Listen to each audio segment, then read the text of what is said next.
Your to-do list doesn't just feel endless. It is endless. There will always be more to do, but that doesn't mean that life should be all work and no play. So in today's episode, we are tackling a perhaps counterintuitive strategy.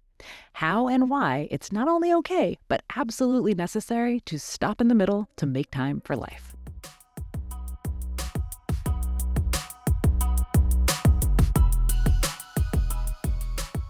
Welcome to the Do More, Stress Less podcast. I'm your host, Alexis Hasselberger, a time management and productivity coach. In every episode, I give you actionable, practical tips to help you learn to use your time in a way that feels good to you every day. No more hustling, scrambling, or struggling to keep your head above water. So let's dive in, and soon enough, you'll be doing more and stressing less.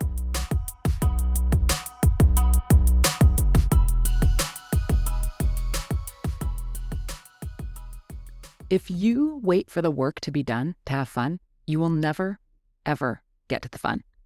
Now, the other day, I was chatting with my friend and colleague, Danielle Pickens. I will link to her in the show notes because if you are a parent who would like to outsource more of the work that it takes to run your household, she is an expert in that space, so I will link to her. But anyways, Danielle and I were talking. And we were talking about the fact that one of the things that we both have had to build skills around and that enters into our work with our coaching clients all the time is the idea that in order to prioritize things that you care about outside of work, that it's often necessary to, quote, stop in the middle before you feel done. That's Danielle's phrase. Now, last week, I was talking about how accepting that you can't do it all and that that's not a personal failure, that's a universal fact, is the first step to having more control over your time and to making better decisions about your time. Because you and I and everyone else, right, we could all work 18 hours a day for the rest of our lives and there would still be more work to do tomorrow. The work will never be done. Your to-do list is truly endless, but that's okay. And the sooner you accept this, the better off you'll be. Because once you accept it, you'll be able to see other universal truths and act on them. And one of those truths is that if you wait for the work to be done before you make time for fun, or to prioritize the parts of your life outside of work, or to do the things that bring you joy, well, you will be waiting forever because that time will never come. Because as we've established, right, the work will never be done. So what can you do? Well, you can accept it and you can stop in the middle, as Danielle says, or pick a stopping time, as I like to say. You can decide that even if the work isn't done, you'll take a break to make time for the other parts of life, to make time for the fun, to make time for connection.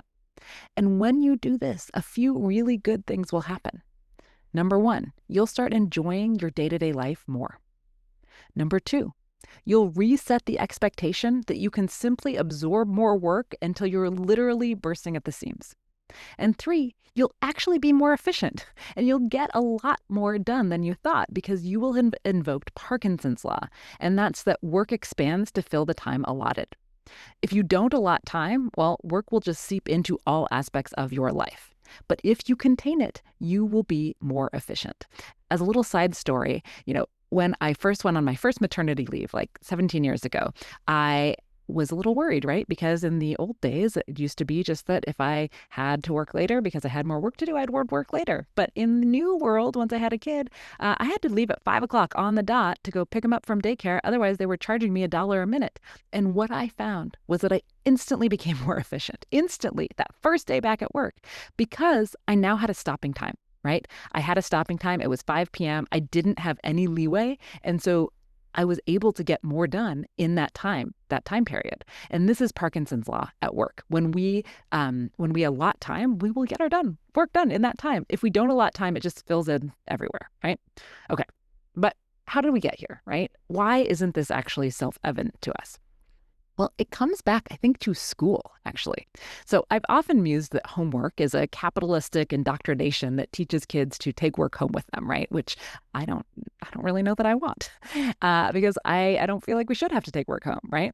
But we're grooming kids to do that really early. And when I was talking to Danielle, she pointed out something tangential, that we often teach our kids to have fun only after the work is done, right? We say things like, you can play on your tablet when you finish your chores. You can go outside when your homework's finished, etc. And while I don't think that that's an entirely bad thing, as it teaches delayed gratification, which is actually a really important life skill, at least in the world or the culture that we live in today. It's no surprise that when we're taught that as kids, we grow up to believe that we can't have fun until the work is done. The difference is this: the work for kids is contained, right? There are only so many dishes in the dishwasher to unload. The teacher aims to give the kids a certain amount of homework each night with the intention that it shouldn't take all night, right? It's limited. And then we get into the work world, and those guardrails no longer exist. The work world will take as much from you as you are willing to give it, and it won't let up until you say uncle, which is another way of saying you need to set some boundaries for yourself, right? As one of my very smart clients said a long time ago, I've learned that while no one will set boundaries for you, most people will respect the boundaries that you set for yourself. So, unfortunately, it's up to you. The world isn't set up to hand you your own downtime on a platter, but you can take it for yourself. You can. How do I know? Because I've done it, because Danielle's done it, and because our clients have done it after working with us. So I know you can do it too.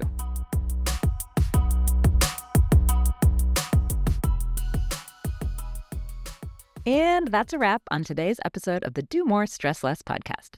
If today's episode resonated with you, share this episode with a friend or two who might appreciate a little more ease in their days. I promise you won't regret doing this 30-second good deed. See you next time.